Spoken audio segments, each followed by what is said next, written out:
miners in Durham, mill girls in Lancashire, shipwrights on the Tyne, engineers from Glasgow to Gloucester, ordinary British people who broke their backs in the pits, factories and forges for poverty wages. The Industrial Revolution wasn't powered by imported labour.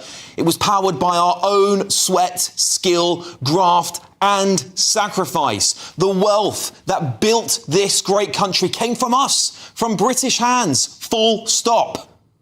Has diversity killed traditional British culture? Oh, I don't think so. Okay. Do you see British culture today? I don't know. I've been in the UK for 3 years, and I can't even think what British culture is. So is it dead?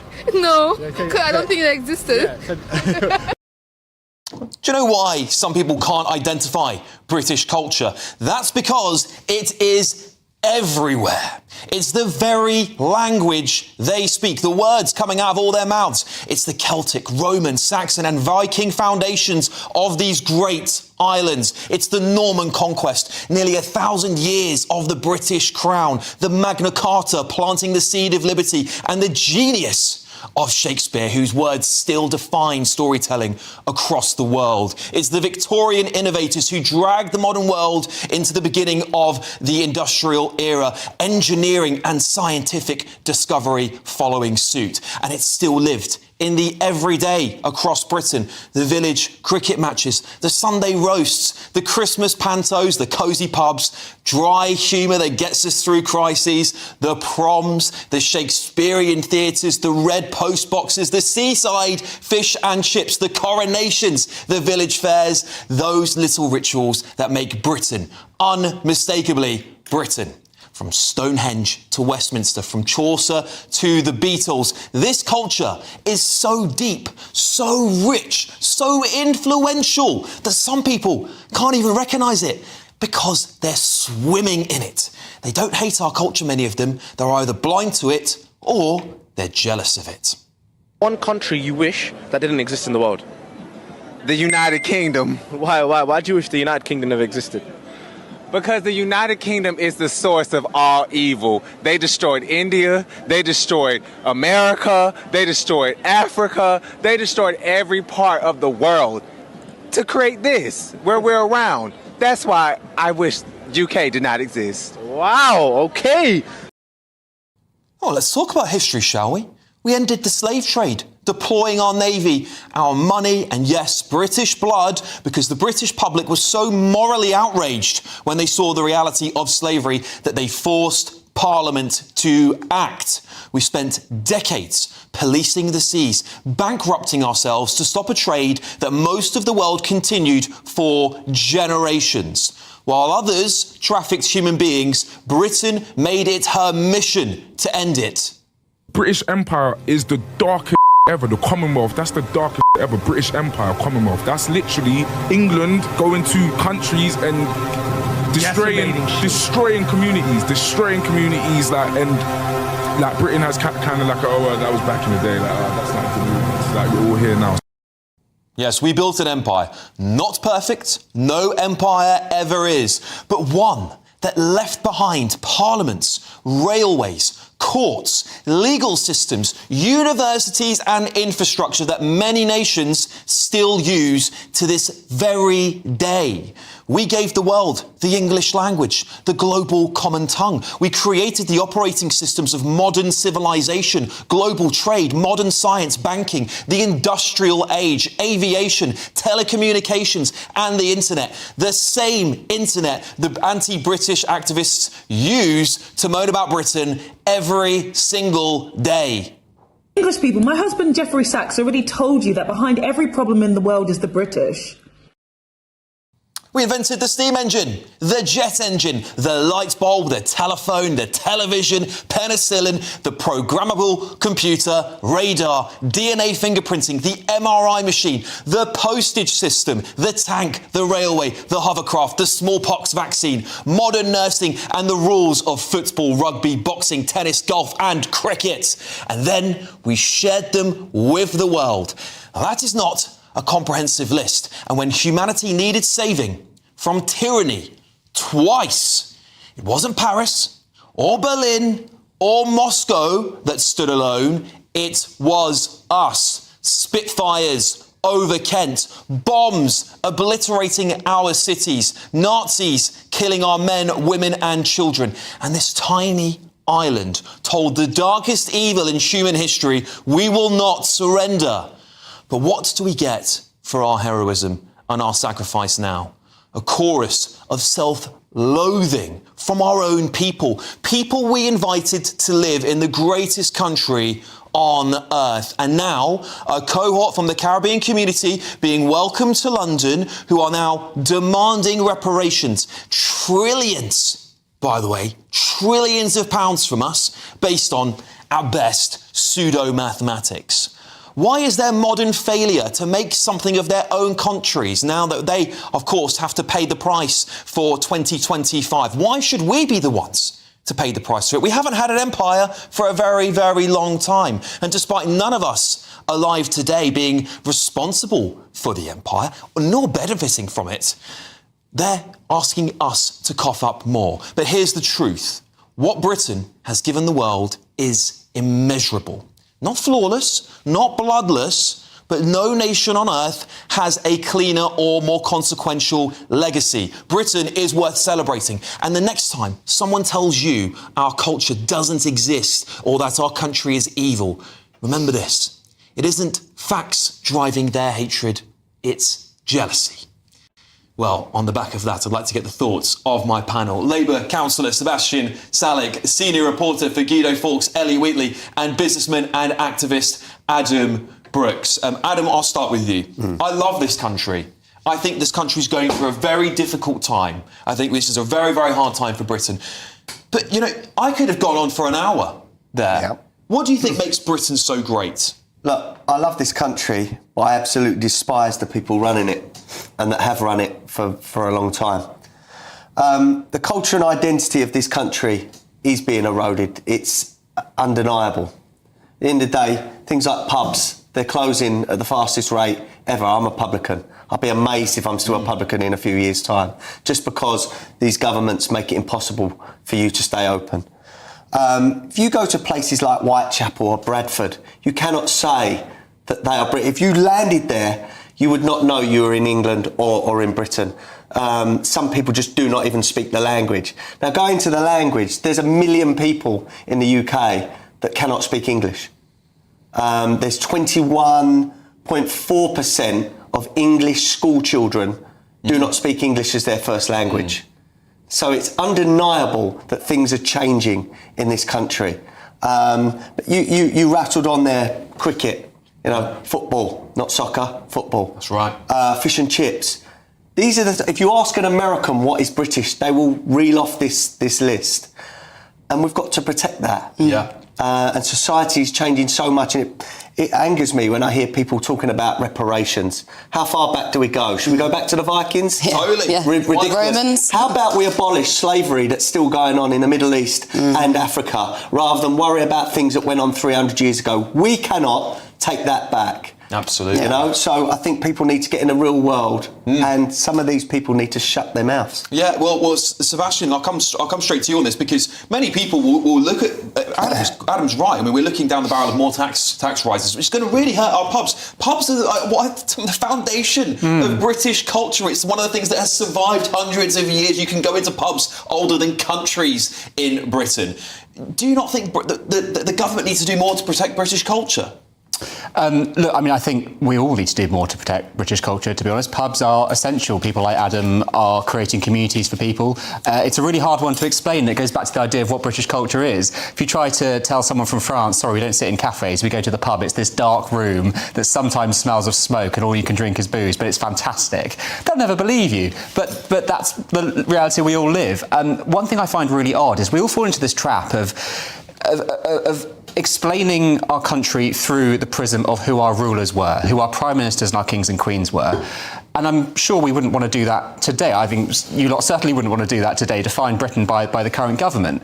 I much prefer to think of it by the people who stood where we stood, who, our forefathers who, yes, OK, they worried about, are we a little bit fat? Are we not clever enough? They were people like us, and we forget that. And I always remember that when I go to a wedding, funny enough, because you see the church, you see the altar, and you see the place where so many other people stood, and it's that lineage we have to remember. Not a political comment, but I think it's important. What do you make of Adam's comments about language? I mean, the English language is spoken globally, but there are people in this country that can't even speak it anymore. That's got to be a problem, surely. Oh yeah, if you come to this country, you should learn the language. That's what my parents did. It's the only way you can integrate properly in a country is to learn the language wherever you go. And that's the same for Brits going elsewhere, by the way. If you're sitting in Spain right now as a Brit, you damn well be learning Spanish, because you should not be ghettoising yourself in another country.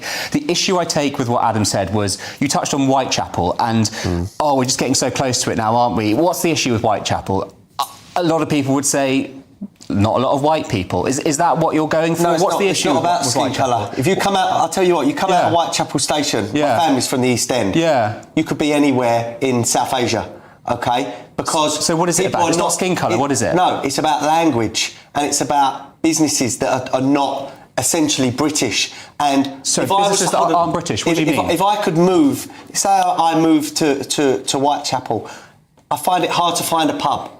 Now, there used to be on every corner. So not just because of the economy, but because the culture and the demographics have changed there. Do you believe in free markets, Adam? You could walk from one end of Whitechapel to the other and not hear someone speak English. Is that protecting our culture? Yes or no, Sebastian? Do you believe in free markets? Yes. Well then... then you'll be defending their right to open whatever business they want to serve the customers they have. We're talking about the erosion of British culture. Has that happened in Whitechapel, yes or no? No, I don't think it has. That's ridiculous. Because that culture has evolved. Because we're not Normans or Saxons anymore, we're modern Britons. They're not speaking English, Sebastian. I don't speak English in my household. Am I less British as a result?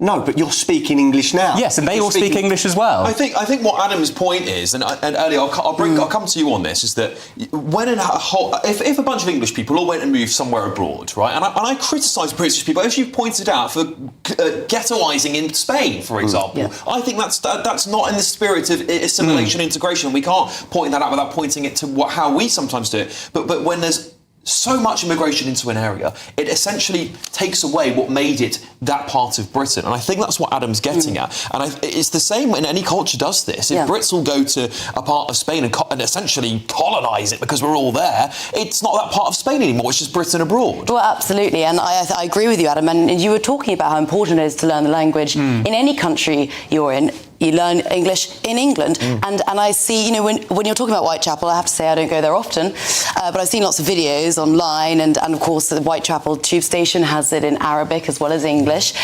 And in your home you can speak whatever language you want to, but I can see your point on the street when you're going to markets and they're not speaking the English language. As you say, that is the number one barrier into integrating with the rest of the people in that But hang on, community. how do you know these people don't also speak English?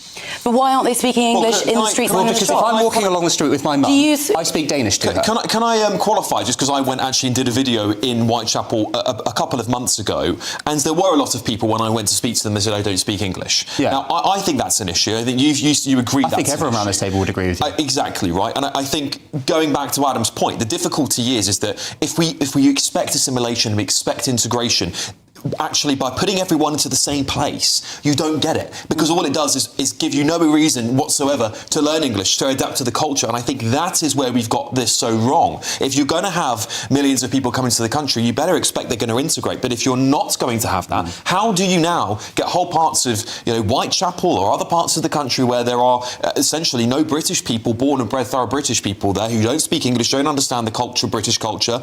How do you expect them to integrate? Alex, come on. It's the East End. Of course there are born and bred British people there. And look, if you drop Adam in history somewhere else, the same pattern will repeat. You'll be saying, there are too many Jews. There are too many Huguenots. The East End has been a home of refugees for generations. They've just been from different parts of the world. And long may it continue to be a welcoming place for people who need that sanctuary. Look, the Spanish moan about us colonising certain parts of Spain. But when the Spanish moan and their press moan, it's not racist. But if I moan about Whitechapel, someone like Sebastian will say, is it skin colour? No. So why is it okay for the Spanish to moan about us and it's not racist? Well, this is the why problem, can isn't I it? not moan just because those people look different to me. I absolutely agree. And listen, my family's a mixed family, right? My stepfather's from Iran. He wouldn't want to come to Britain and it not be Britain. And this is the thing. You speak to so many migrants, so many immigrants, and they expect Britain to be Britain. They don't want to come here and not integrate. A lot of them, unfortunately, do now come and not integrate because that's the choice they're given. Move near people nearby them and basically ghettoise areas. It's not their fault. We've invited them to come to Britain. It's our duty and the government's duty to make sure, in my opinion, you may disagree with me, Sebastian, I believe it's the government's duty to manage immigration effectively so that we can have social cohesion. But I think it's very clear to me and to many people at home that social cohesion is at its lowest point in a very, very long time. No, I think it should be managed as well. People have to learn the language. They have to be encouraged to work. They have to be encouraged to fit in, because how else do you get the best out of moving to a country? You should be able to get everything that Britain can offer to you. I'm just concerned that we're focused on Whitechapel. I mean, look, you've got a lot of different communities in London. You've got little Portugal, you've got little Russia, you've got all sorts that are not white, that are white, and they just seem not to get the same heat that you do if you're brown and you live in the East End. I don't care whether you're brown, white or whatever. I mean, it's a silly thing to say, but at the end of the day, unfortunately, it's more visible when you are from a different skin colour. That's why it gets more here. I think that's just obvious. However, any community of people that come together and don't integrate into Britain is a problem for Britain. So is it the problem that they are visible? Well, I think it's why the issue gets spoken about more. Just to challenge your point, because you are a different skin colour, people are going to notice there's a bigger group of you there. However, it should be treated equally. If it's really about integration and not about race, why aren't we talking about that? Why aren't you talking about Stockwell? Why aren't we talking about North Tottenham? More broadly, I've just never heard anybody say that. Whitechapel is probably the most obvious answer, being so close to London. Let's just say I was given a flat in Whitechapel and I wanted to go and get English food, traditional English food, I'd struggle. If I wanted to go to a supermarket and get maybe some of the brands that I'm used to, I'll struggle, because a lot of the places in Whitechapel are catered. Adam, I used to buy my lunch from Tesco on Whitechapel High Street every day. Don't tell me there aren't British supermarkets in Whitechapel. That is just not true. I'm saying the majority of the businesses down that high road are not geared up for what you would call a traditional English native. Which high street is in London?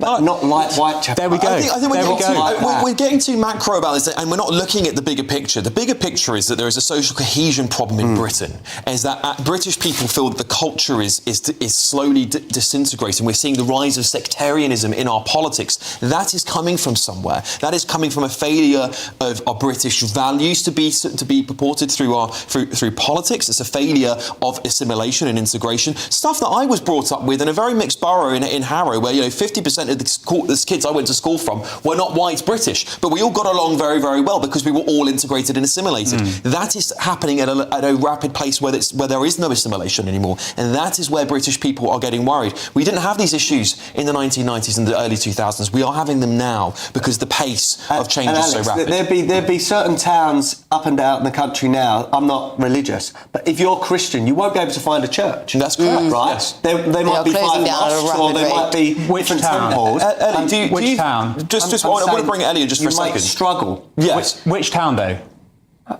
I said you might struggle. Yes, but which town are you thinking of? Because I think you're making this up, mate. I'm just going to say it out loud. So let's just say I'm in Bradford. There might not be enough churches for the Christians that are in. Well, let's ask the Christians of Bradford rather than making this up on the spot on national telly, because it doesn't look good.